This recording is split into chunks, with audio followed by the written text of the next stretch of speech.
वालेकुम स्टूडेंट्स। उम्मीद करता हूँ आप सब लोग खैरियत से होंगे। हम आज अपनी थर्ड क्लास स्टार्ट करने जा रहे हैं जिसका टॉपिक है लॉन्ग टर्म डेट। इससे पहले हमने जो दो क्लासेस हुई, फर्स्ट ओरिएंटेशन क्लास थी जिसमें हमने ओवरऑल स्ट्रेटेजी डिस्कस की कि हम कैसे अपने जो सब्जेक्ट है कैफ सेवन इसके जो लेक्चर्स को लेके चल रहे होंगे, हमारी स्ट्रेटेजी क्या होगी। ठीक है, हम किन टॉपिक से स्टार्ट करेंगे, देन ये सब्जेक्ट किन सेक्शंस पे मुश्तमिल है, हर सेक्शन की वेटेज, टीचिंग आवर्स। ठीक है, जो पास पेपर की जो हमने देखा कि किस तरह से स्टूडेंट्स की परफॉर्मेंस रही वो हमने देखा अटेम्प्ट वाइज। ठीक है, देन हमने कहा कि कुछ डूज हैं और कुछ डोंट्स हैं। डूज में ये था कि आपने रेगुलरली क्लास अटेंड करनी है, जो भी टीचर आपको पढ़ाएं आपको माइंड मैप्स दें। ठीक है, आपने वो एक दफ़ा जाके स्टडी टेक्स्ट से लाजमी रेफर करना है। ठीक है, एक दफ़ा मैं इसलिए कह रहा हूँ क्योंकि आप क्लास में ही इतनी चीज़ें जो है ना ग्रैस्प कर लेंगे, समझ आ जाएंगी कि आप जस्ट एक जो है ना उनको सीन भी करें तो आपको वही तमाम चीज़ें बुक में मिलेंगी। उस बुक में बस ये है, क्लास में आपने मैंने बहुत सी चीजें आपको बोलकर बता दी होंगी। ठीक है, आपको रेफर करवा दी होंगी कि ये इधर लिखी हुई है, और बुक्स में वो सारी चीजें इन दी फॉर्म नैरेटिव फॉर्म में लिखी होंगी। ठीक है, इसके अलावा हमने ये भी डिस्कस किया कि ये पेपर जो है ये एक बैलेंस है थ्योरी का और न्यूमेरिकल का। हम ये भी नहीं कह सकते कि जस्ट जो है ना ये न्यूमेरिकल ही पेपर है, आप इसमें प्रैक्टिस करें न्यूमेरिकल्स की जितने हो सके करें। नहीं, इसमें थ्योरी भी है। ठीक है, 50-50% का एक बैलेंस है तकरीबन। मैनेजेरियल पोर्शन खास तौर पे आपका थ्योरेटिकल पोर्शन है। देन हमने पेपर से भी एक दफ़ा जो मॉडल पेपर था कैफ सेवन का, उससे भी हमने इसको देखा कि जो 50 मार्क्स हैं, तकरीबन 45 to 55 मार्क्स, उनमें कोई नंबर्स का जिक्र नहीं है। जस्ट आपको सिनेरियो दे दिया जाता है, केस स्टडी दे दी जाती है, और आपको कहा जाता है कि आप इस पे जो है ना रिक्वायरमेंट में लिखा जाता है कि आप इसको इवेलुएट करें, एडवाइस करें, एनालिसिस करें। ठीक है, कहीं भी या बहुत ही कम होता है कि आप डिफाइन करें, एक्सप्लेन करें, क्योंकि ये सारी चीज़ें आपकी प्रायर स्टडीज में जो है ना होती थी। प्रोफेशनल स्टडीज में आपको under given circumstances, under given condition, you have been asked कि आपने इस सिनेरियो से क्या इवेलुएट किया। बेसिकली तो ना रियल वर्ल्ड प्रॉब्लम्स होती हैं। ठीक है, आपने इन सिनेरियो से क्या इवेलुएट किया और आपका रिस्पॉन्स क्या होगा इसके बारे में, वो आपने नैरेटिव फॉर्म में इंग्लिश में आपने प्रोड्यूस कर देना है। ठीक है, अब जाहिर बात है, एक तरीकेकार तो ये होता है कि आपको कोई भी सिनेरियो दे दिया जाए अनसीन और आपको कहा जाए कि आप इसका आंसर लिखें। ठीक है, इस सब्जेक्ट में ये है कि आपने करना ऐसे ही है, आपको सिनेरियो दे दिया जाएगा, आपको आपने आंसर लिखना है, लेकिन उससे पहले आपने लेक्चर और क्लासेस लेनी है। आपसे सिर्फ वही चीज पूछी जाएगी जो सिलेबस में है, जो आपके टीचर ने आपके साथ डिस्कस किया है।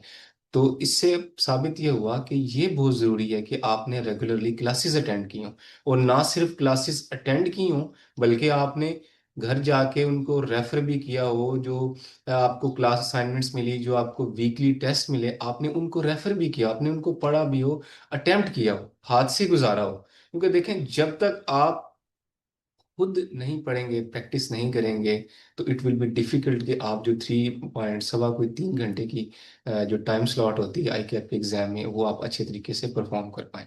तो सबसे ज़रूरी चीज़ क्या है, रेगुलरली क्लासेस, और समझ के लेने हैं क्लासेस, कॉन्सेप्ट को क्लियर करना है। ठीक है, मैं आपके साथ जो चीज़ें डिस्कस कर रहा होता हूँ, सिनेरियो बता रहा हूँ, प्रैक्टिकल, आप जब आई कैप के पास पेपर हम प्रैक्टिस कर रहे होंगे तो आप देखेंगे कि यही चीजें क्वेश्चन में भी पूछी जाती हैं। जैसे कल हमने डिस्कस किया कि प्री एम्पशन राइट्स होते हैं।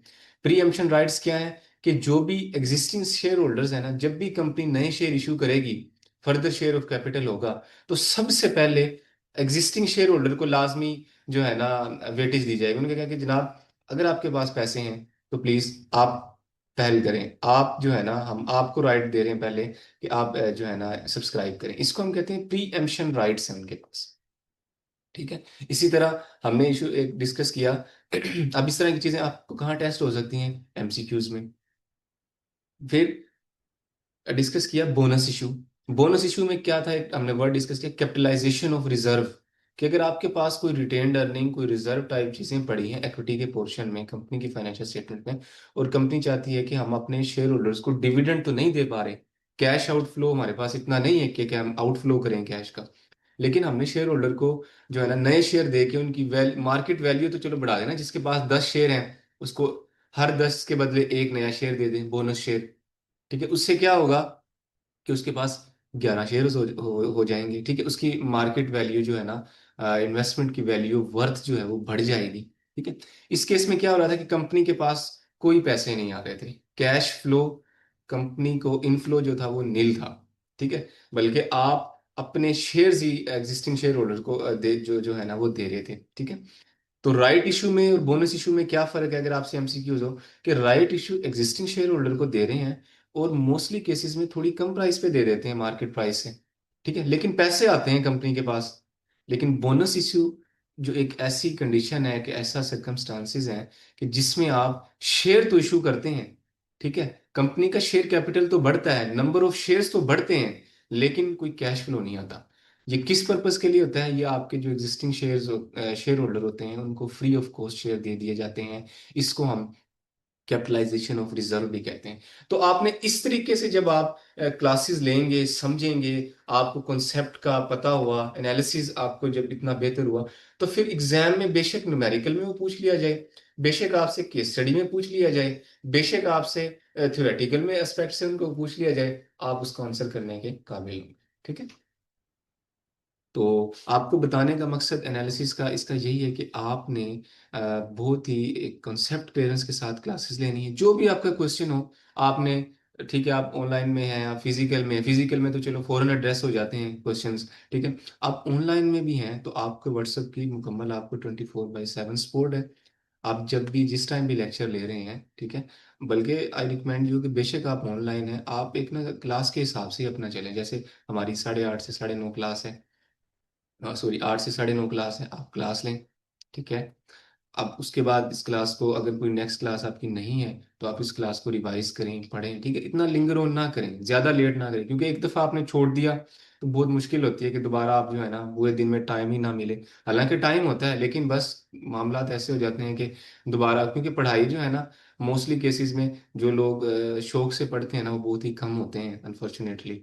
लेकिन किसी ना किसी प्रेशर से या ज़रूरत से जो पढ़ रहे होते हैं वो बहुत ज़्यादा होते हैं। ठीक है, अल्टीमेटली मकसद तो पढ़ना है और पढ़ के पास होना है। वो आप जिस तरह भी पढ़ लें, नो डाउट उसमें कोई मतलब वो नहीं है। लेकिन रिकमेंडेड यही है कि आप अपने लेक्चर्स को, अपनी क्लासेस को डे टाइम में ही, और जो है ना एक टाइम होता है जैसे 8 से लेके 4 बजे तक, 5 बजे तक, 2 बजे तक अपने क्लासेस को, अपने लेक्चर्स को कंप्लीट करें, पढ़ें, देन रिवीजन करें। ठीक है, थोड़ा तरीके से चलें। उससे ये होगा कि आप जो है ना दिन की रोशनी में ही जो है ना मामला ये कर लेंगे सारे। ठीक है, लेक्चर्स ले लिए, रिवीजन कर ली, अब रात को आपके पास क्या है, दूसरे सब्जेक्ट हैं, आप उनको भी रेफर करें साथ। ठीक है, उनकी भी रिवीजन करें और इसको भी रिवाइज करें। ठीक है, जहाँ भी आपका कोई भी क्वेश्चन हो आप मुझसे व्हाट्सएप में जो है ना पूछ सकते हैं, आई रिप्लाई यू। और मेरी तरफ से आपको मुकम्मल सपोर्ट होगी। ठीक है, कॉन्सेप्ट क्लियरेंस के मामले में, प्रैक्टिस के मामले में, कोई भी आपका क्वेश्चन हो, कोई भी क्वेरी हो, आप मुझसे पूछ सकते हैं। You are always welcome and respected. तो हम अपना फॉर्मली स्टार्ट करते हैं। आज का जो थर्ड क्लास है, थर्ड टॉपिक हमारा।